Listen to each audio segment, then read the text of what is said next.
এই আমাৰ কেণ্ডিডেট আহি গৈছে ইয়াৰ কাৰণে মোৰ আৰু লগতে এখন আৰু নাগৰিক তেখেতক সম্বোধন জনাবলৈ অনুৰোধ জনাইছো। আৰু এইবাৰ তেখেতে আপোনালোকৰ সন্মুখত বহুমূলীয়া ভাষণ ৰাখিব আৰু আপোনালোকে বহুত ধৈৰ্য সহকাৰে বহি আছে তেখেতৰ অপেক্ষাত। গতিকে এইবাৰ মই তেখেতৰ বহুমূলীয়া ভাষণ দিবলৈ মই অনুৰোধ জনাইছো।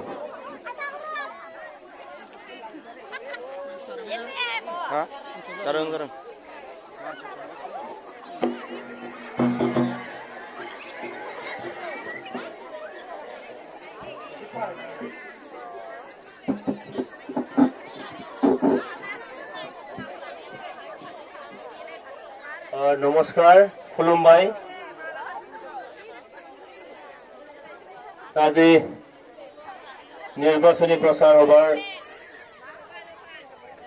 পৰিচালক তেখেত উপস্থিত আমাৰ চিৰাং জিলা এজিপিৰ সভাপতি তেখেত খুৰাক শৈলেন্দ্ৰ নাৰায়ণ চৌধুৰী